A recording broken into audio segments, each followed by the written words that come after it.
ఓం మహాగణపతే నమః. 2026వ సంవత్సరము అంటే 2026 జనవరి నుంచి డిసెంబర్ వరకు నూతన ఆంగ్ల సంవత్సరంలో ద్వాదశ రాశుల వారికి ఎలాంటి ఫలితాలు కలుగుతున్నాయో చూద్దాము. ముందుగా ఈ 2026వ సంవత్సరంలో ఉన్నటువంటి గ్రహస్థితిని కనుక మనం ఒకసారి గమనించినట్టయితే చక్కటి గ్రహస్థితి కనిపిస్తుంది. ముఖ్యంగా మనకి గురువు మనము ఏదైతే సంవత్సరం పొడుగున ఫలితాలను చూస్తున్నాం కాబట్టి దీర్ఘకాలికంగా మనకు సంచారం చేసేటటువంటి గ్రహాలను కనుక చూసినట్టయితే గురువు, శని, రాహువు, కేతువు ఈ 4 గ్రహాల యొక్క సంచారాన్ని మనం పరిగణలోకి తీసుకొని ఈ ఫలితాలు ఏ విధంగా ఉంటాయి ఈ సంవత్సరము ప్రతి రాశి వారికి అనేది చూద్దాము.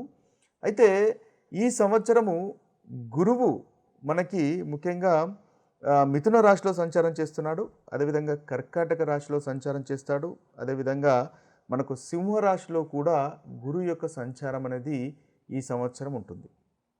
ఇక శని యొక్క సంచారము మీనరాశిలో ఉంటుంది. ఇక రాహువు కుంభరాశిలో సంచారం చేస్తున్నాడు, కేతువు సింహరాశిలో సంచారం చేస్తున్నాడు. ఈ శని యొక్క సంచారము, రాహువు యొక్క సంచారము, కేతు యొక్క సంచారము ఈ సంవత్సరము వారి ఆ రాశిలో మాత్రమే వారి యొక్క సంచారం ఉంటుంది. అంటే శని మీనరాశిలోను, కేతు సింహరాశిలోను, అదేవిధంగా రాహువు కుంభరాశిలోను సంచారం చేస్తారు. అయితే మనకి శని వక్రీకరిస్తాడు. ఒకే రాశిలో సంచారం చేస్తున్నప్పటికీ శని మనకు జూలై 27వ తేదీ రోజు వక్రగతుడవుతాడు. ఇదొకటి మనము కాంబినేషన్ పరిగణలోకి తీసుకోవాలి. అదేవిధంగా మనకు గురువు కూడా మనకి ముఖ్యంగా చూసుకున్నట్టయితే గురువు కూడా వక్రీకరించి ఉన్నాడు. మార్చి 11th వరకు మనకు వక్రీకరించి మిథున రాశిలో ఉంటాడు.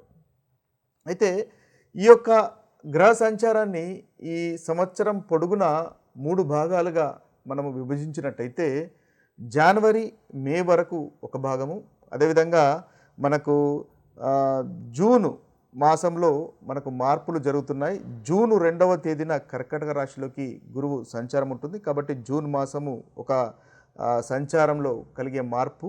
ఇక జూలై, అక్టోబర్ కూడా మనం తీసుకున్నట్టయితే జూలైలో శని వక్రగతుడవుతున్నాడు.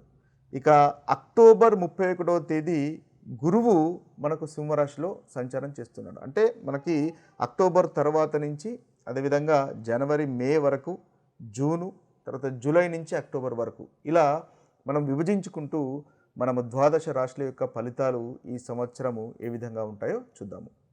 మీనరాశి వారికి 2026 సంవత్సరంలో మనకి ఈ సంవత్సరంలో ఉన్నటువంటి ఫలితాలను చూసినట్టయితే ఈ రాశి వారికి గురువు 4వ స్థానంలోను, 5వ స్థానంలోను, 6వ స్థానంలోను సంచారం చేస్తున్నాడు. అదేవిధంగా శని 1వ స్థానంలోను, రాహు 12వ స్థానంలోను, కేతువు 6వ స్థానంలోను సంచారం చేస్తున్నాడు. ఈ 3 గ్రహాలు దాదాపు ఈ సంవత్సరం మొత్తము అదే స్థానాలలో సంచారం అనేది ఉంటుంది. అయితే కేతువు 6వ స్థానంలో సంచారం చేస్తున్నాడు కాబట్టి వీరికి సంవత్సరం మొత్తము కేతువు వలన చక్కటి ఫలితాలు కనిపిస్తున్నాయి. కేతు గ్రహం యొక్క సంచారం అనేది చాలా అనుకూలంగా ఉంటుందని చెప్పవచ్చు. అదేవిధంగా జూన్ 2 తర్వాత వీరికి గురుగ్రహం యొక్క ఆ సంచారం కూడా చాలా చక్కగా అనుకూలంగా ఉంటుంది. జూన్ నుంచి మొదలుకొని అక్టోబర్ 31 వరకు దాదాపుగా గురుగ్రహం యొక్క అనుకూలత అనేది ఈ రాశి వారికి కలుగుతుంది. అయితే మనము ఈ సంవత్సరం మొత్తాన్ని 2 భాగాలుగా విభజించి చూసినట్టయితే వీరికి జనవరి నుంచి దాదాపు జూన్ వరకు గురువు 4వ ఇంట్లో సంచారం చేస్తాడు. కాబట్టి కొత్త వాహనాలు కొనుగోలు చేసేటటువంటి అవకాశాలు కనిపిస్తున్నాయి. పాత వాహనాలు కనుక ఉన్నట్టయితే వాటినే వాడుతున్నట్టయితే ఇదివరకంటే ఇప్పుడు కాస్త రిపేర్లు తక్కువగా వస్తాయి. ల్యాండ్ కానీ ప్రాపర్టీస్ కానీ మీకు అనుగుణంగా కొనుక్కునేటటువంటి అవకాశాలు కూడా మనకు మొదటి భాగంలో కనిపిస్తున్నాయి. కొత్త విషయాలను సులభంగా నేర్చుకుంటారు. అయితే షేర్ మార్కెట్కు సంబంధించినటువంటి ఇన్వెస్ట్మెంట్ చేసుకున్నప్పుడు బాగా ఆలోచించి 1కి 2 సార్లు ఆలోచించి చేసుకోవడం అనేది మంచిది. అయితే బంధువుల ద్వారా కాస్త బాధలు, ఇబ్బందులు పడేటటువంటి అవకాశాలు మనకు కనిపిస్తున్నాయి. ఎందువల్లంటే గురువు 4వ ఇంట్లో సంచారం చేస్తున్నప్పుడు కాస్త వ్యతిరేకత అనేది ఉండే అవకాశం ఉంటుంది. కాబట్టి ఆ విషయంలో కాస్త జాగ్రత్తగా ఉండండి. వాహనాలు కొనుగోలు చేసేటటువంటి అవకాశాలు ఉంటాయి. అయితే వాహనాలు నడిపేటప్పుడు మాత్రము కాస్త జాగ్రత్తగా నడపవలసినటువంటి అవసరం ఉంటుంది. ప్రమాదాలు జరిగే అవకాశం ఉంటుంది. కాబట్టి కాస్త నడిపేటప్పుడు జాగ్రత్తగా నడపడం అనేది మీకు చెప్పదగినటువంటి సూచన. ఇక కేతువు 6వ స్థానంలో సంచారం చేస్తున్నాడు కాబట్టి చాలా అనుకూలమైనటువంటి ఫలితాలు అధికంగా ఉంటాయి. కోర్టు కేసు విషయాల్లో లాభదాయకంగా ఉంటుంది. ఈ సంవత్సరం మొత్తము మీకు కోర్టు కేసు విషయాల్లో అనుకూలంగా కనిపిస్తుంది. ఇతరులకు అప్పులు కూడా ఇచ్చేటటువంటి స్తోమతకు మీరు ఎదగగలుగుతారు. ఆరోగ్య విషయంలో జాగ్రత్త అనేది కాస్త అవసరము. కుటుంబ సభ్యులతో ఆనందంగా గడుపుతారు. వివాహం లాంటి శుభకార్యాలు చేసేటటువంటి అవకాశాలు మనకి మొదటి భాగంలో కనిపిస్తున్నాయి. అయితే గురువు మళ్ళీ జూన్ 2 నుంచి 5వ స్థానంలోకి సంచారం చేస్తాడు కాబట్టి జూన్ నుంచి మొదలుకొని అక్టోబర్ 31 వరకు చాలా అనుకూలమైనటువంటి ఫలితాలు మీకు కలుగుతాయి. సంతానం విషయంలో అనుకూలత ఉంటుంది. వివాహానికి సంబంధించినటువంటి విషయాల్లో అనుకూలత ఉంటుంది.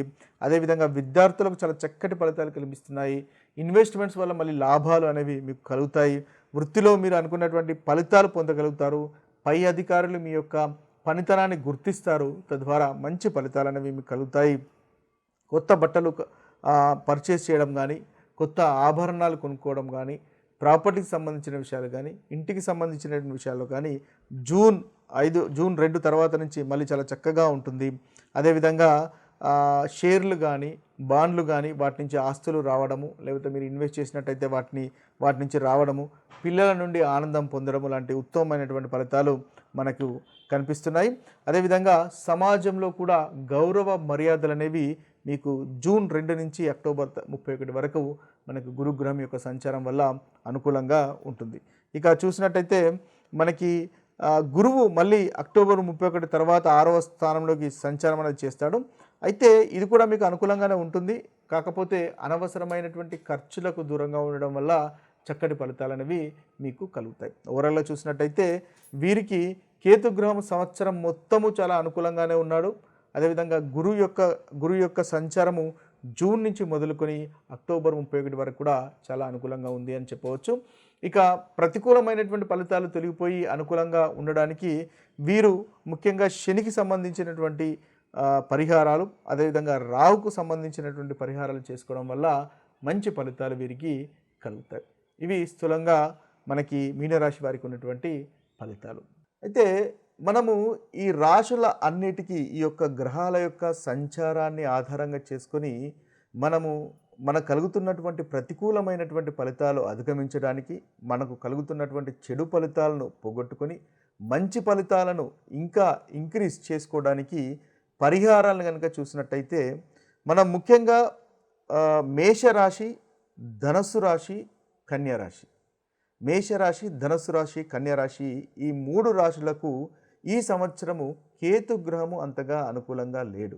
కాబట్టి ఈ 3 రాశుల వారు కేతుగ్రహానికి సంబంధించినటువంటి పరిహారాలు చేసుకున్నట్టయితే మీకు చాలా చక్కటి ఫలితాలు కలుగుతాయి. ముఖ్యంగా కేతుగ్రహం అంటే కేతు యొక్క మంత్రాన్ని మీరు ప్రతిరోజు పఠించవచ్చు.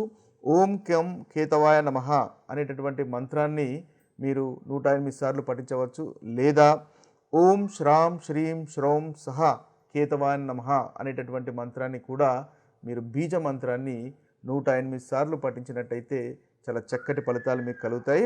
అదేవిధంగా మంగళవారం కానీ, శనివారం కానీ ఒకవేళ మీకు ప్రతిరోజు కనుక కుదరకపోయినట్టయితే కనీసం మంగళవారము, శనివారము సాయంత్రము ఈ కేతుగ్రహ మంత్రాన్ని పఠించినట్టయితే ఈ సంవత్సరం మొత్తము కేతు వల్ల కలుగుతున్నటువంటి ప్రతికూలమైనటువంటి ఫలితాలు ఈ 3 రాశుల వారు అధిగమించగలుగుతారు.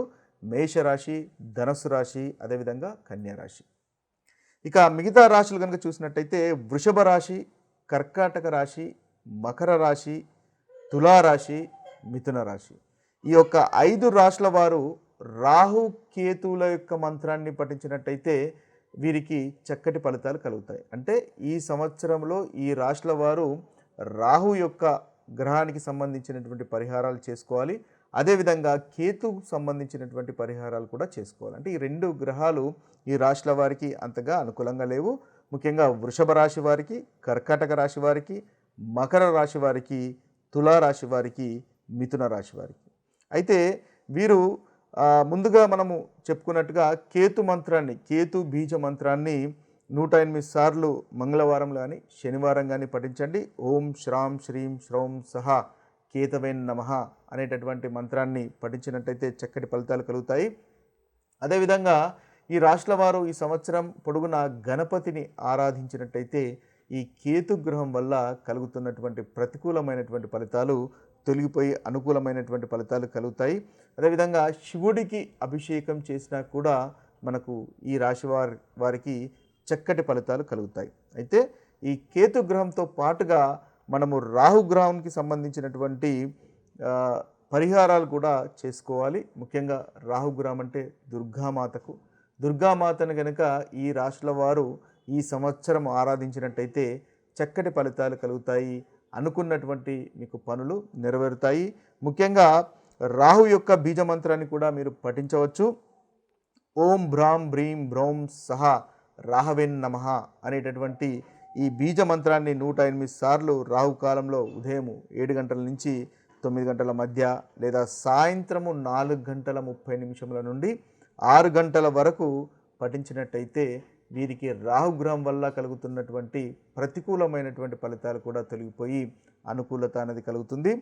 ముఖ్యంగా నాగదేవతకు సంబంధించినటువంటి పూజలు కానీ చేసుకున్నట్టయితే మీకు ఈ రాహుగ్రహం వల్ల కలుగుతున్నటువంటి దుష్ఫలితాలు ఏదైతే ఉన్నాయో రాహు కేతు వల్ల కలుగుతున్నటువంటి దుష్ఫలితాలు తొలగిపోతాయి. అంతేకాకుండా శివునికి కూడా మీరు ఈ సంవత్సరం పొడుగున ఈ రాశుల వారు శివునికి సంబంధించినటువంటి పూజలు కనుక చేసుకున్నట్టయితే చక్కటి పరిహారాలుగా ఉపయోగపడతాయి. ఏదైతే ప్రతికూలమైనటువంటి ఫలితాలు ఉన్నాయో ఆ ప్రతికూలమైనటువంటి ఫలితాలు తొలగిపోతాయి.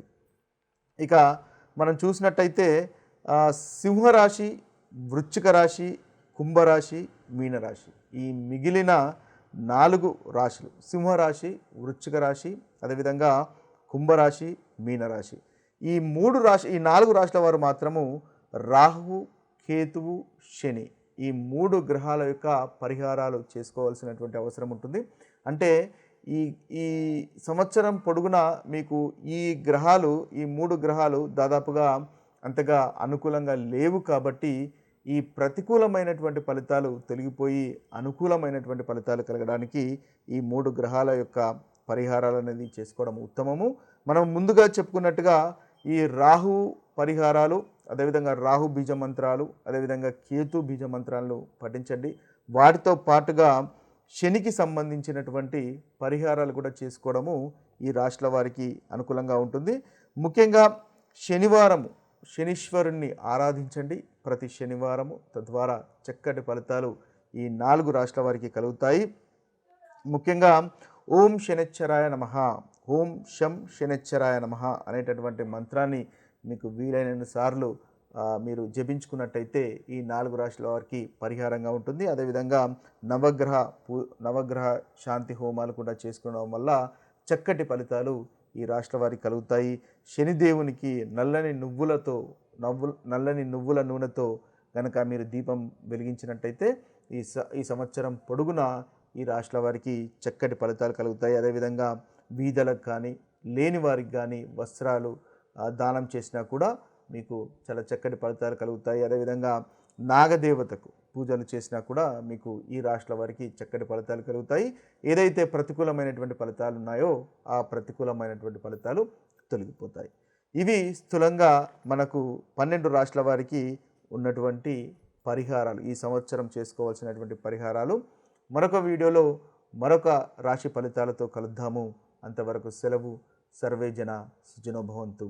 సర్వే సుజన సుఖినో భవంతు. నమస్తే.